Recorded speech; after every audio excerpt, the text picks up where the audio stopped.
السلام عليكم الإخوان، نتمنى تكونوا بخير وعلى خير.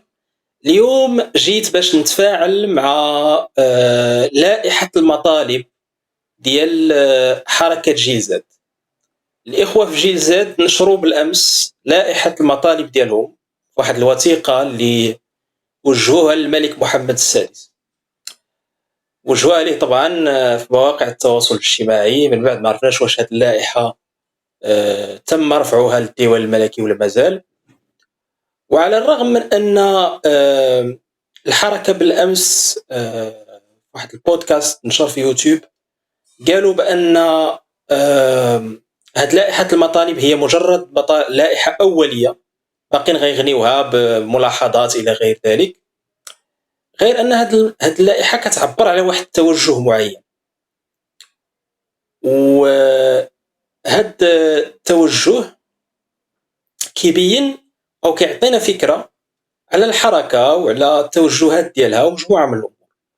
وهاد الأمور هي اللي بغيت نتناولها في هاد الحلقة.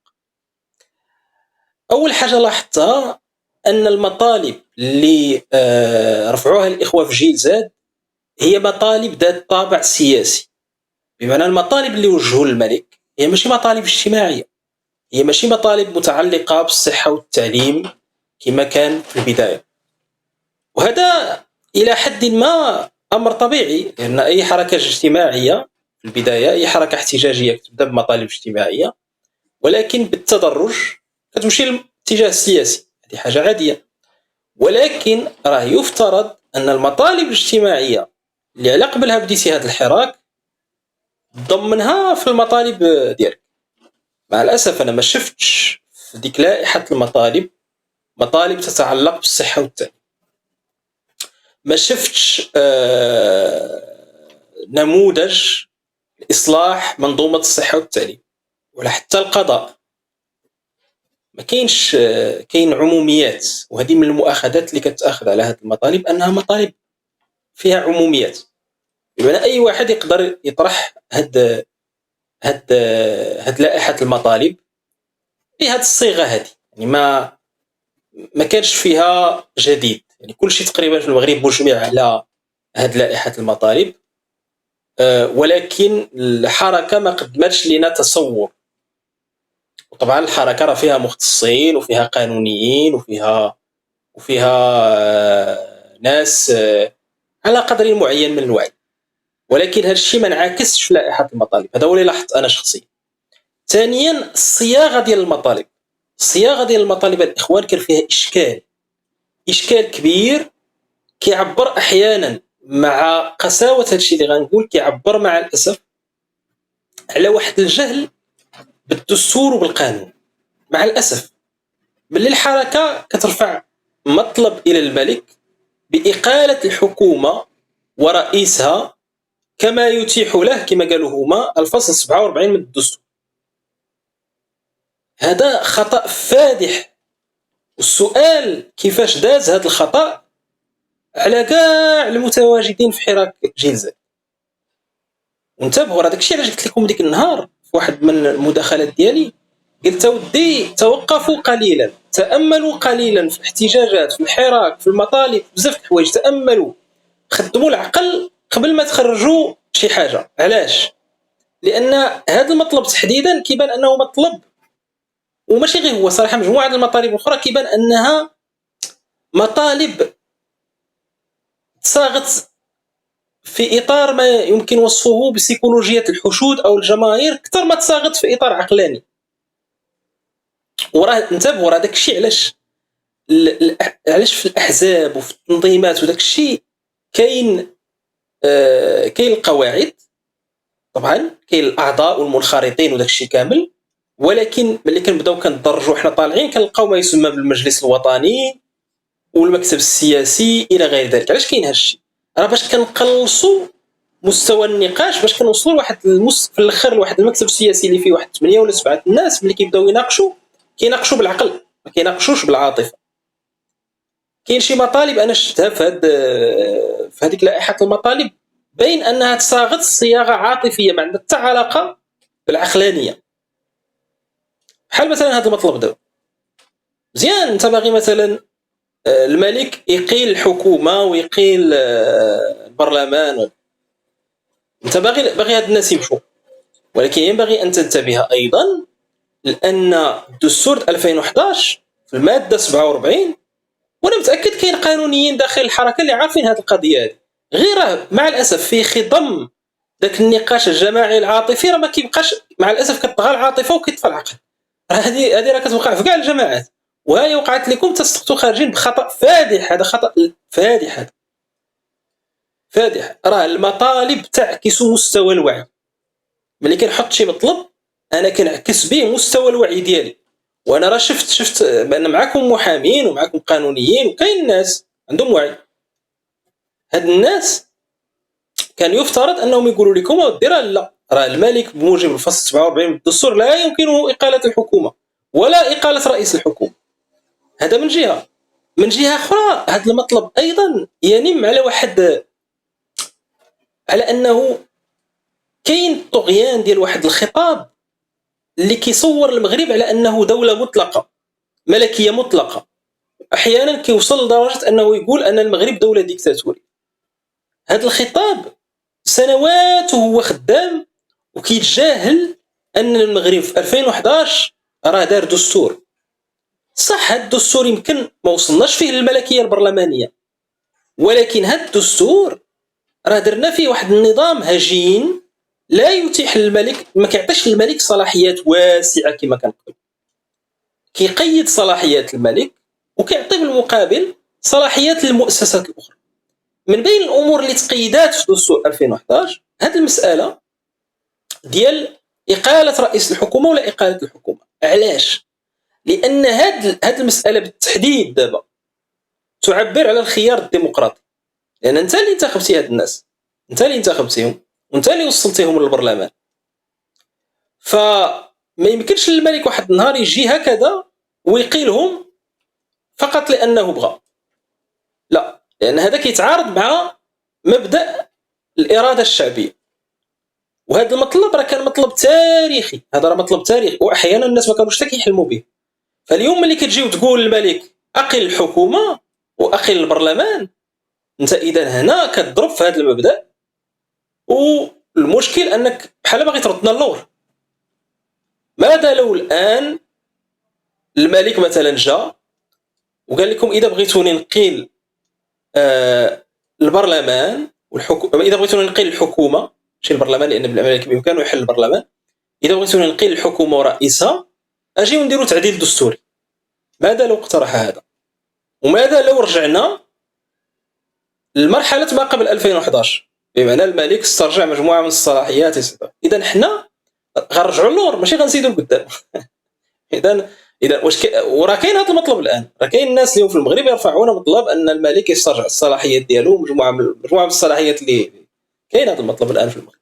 فواش الناس اللي كيناديو اليوم بالحريه وما نعرف شنو هما انفسهم اللي باغيين يردونا وباغيين يضيعوا المكاسب اللي حقوها الناس بنضالات لسنوات طويله وطويله جدا؟ انتبهوا، راه الانسان خصو يفكر بعقله وخصو يفكر بوعي سياسي ووعي دستوري ويتشاور مع الناس اللي عندهم وعي دستوري ونناقشوا جماعه. ما كاين حتى مشكل يتفتح نقاش عام داخل المجموعات، ما كاين حتى مشكل يصوتوا الناس ولا يعبروا على مطالب، ولكن فاش كنجي في الاخر خاصني دوك المطالب ندير لهم التنقيح في دائره ضيقه، بمعنى ما كتجاوزش واحد 7 ولا 8 الناس يكونوا ينتخبوا. راه داكشي اللي قلت لكم الاخوان، تنظموا تنظموا ديروا تنظيم. راه ما يمكنش تبقاو هكا، راه بهذه الطريقه غتبقاو كتخربوا. خاصكم ديروا تنظيم، خاص يتنتخبوا قيادات، خاص التنظيم ديال الجلسات خصو يتهيكل. اذا لم يتهيكل غيبقاو يخرجوا لنا بحال هاد المطالب اللي خرجتوا بهذا المطلب مثلا. ونزيدوا عليه المطلب الاخر، انا دابا كنعلق على بعض المطالب ماشي على كلشي. مطلب حل الاحزاب السياسيه الفاسده، مطلب مزيان حتى هو، ولكن ملي كترفعوا انت للملك، واش الملك عنده صلاحيه حل الاحزاب السياسيه؟ ما عندوش هذه الصلاحيه، ما عندوش هذه الصلاحيه. الملك ما عندوش هذه الصلاحيه، وتا هذا المطلب ينم على ذاك الاعتقاد باننا في ملكيه مطلقه، الملك كيدير فيها اللي بغا. الخوت حنا راه ماشي في ملكيه مطلقه، حنا ماشي في ديكتاتوريه، وحنا في دوله راه عندها تاريخ، دارت فيها نضالات، دارت فيها مجموعه الحوايج اللي وصلاتنا لهاد اللحظه.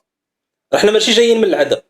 وفي داك الشيء علاش كاين قانون وكاين دستور يفترض انكم تمشوا. هذه المساله ديال التنظيم، هذه المساله ديال حل الاحزاب السياسيه كتنظمها الماده 7، وكينظمها قانون تنظيمي يمكن حل الاحزاب، ولكن فقط بقرار قضائي، بحكم قضائي.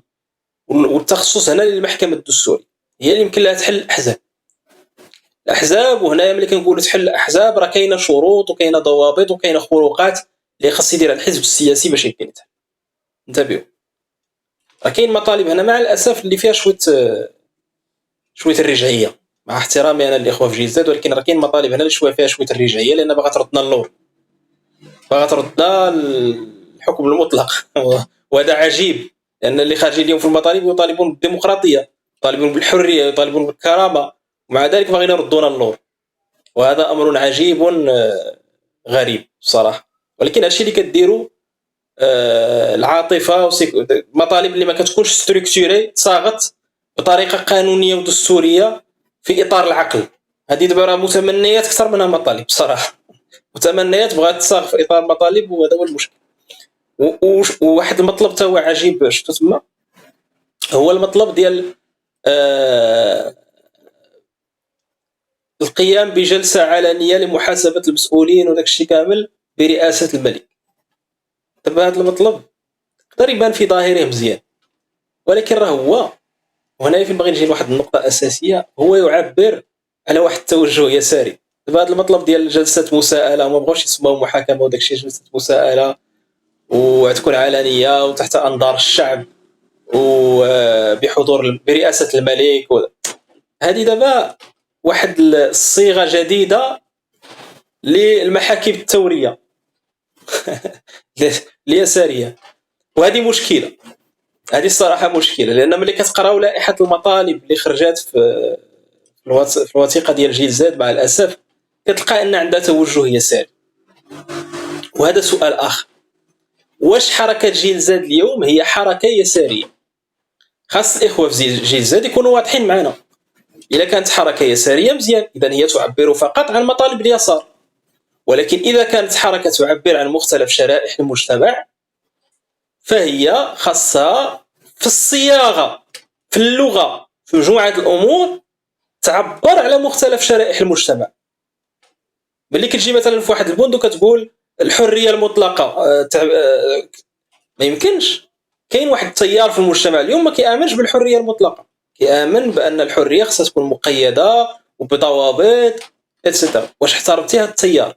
لانه كتبدلوا انت اليوم، راه كاين في القواعد ديالك. واش احترمتيه؟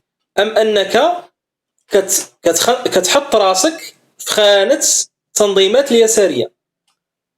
الا كنتي كتحط راسك في خانه الاتجاه اليساري، انا ما عندي مشكل مع اليسار بصراحه، ولكن انا انسان كنبغي الوضوح.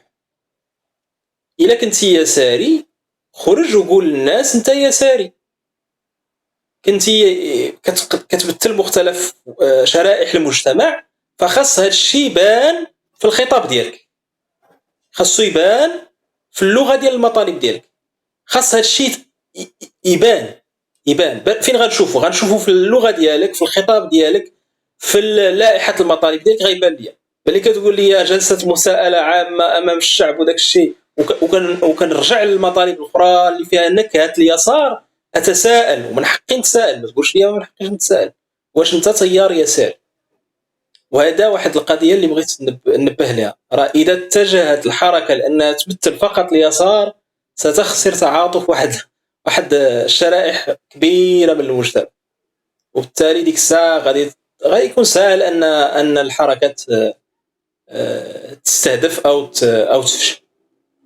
فوالا الاخوان، هذه كانت باختصار مجموعه من الملاحظات ديالي. كنتمنى ان الاخوه في جيل زاد يتسع الصدر ديالهم ليها، لان هذا تمرين ديمقراطي الاخوان. هذا تمرين ديمقراطي خاص اول حاجه نتعلموها فيه هي كيفاش نعبروا على آرائنا بكل حريه، وكيفاش نحترموا بعضياتنا. اذا تمكننا ننجحوا في هذا التمرين نقدروا ننجحوا في اي حاجه.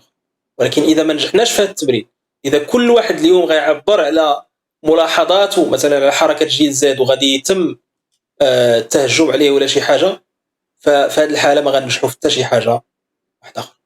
تبارك الله عليكم الاخوان، ونتلاقاو في فيديو جاي ان شاء الله.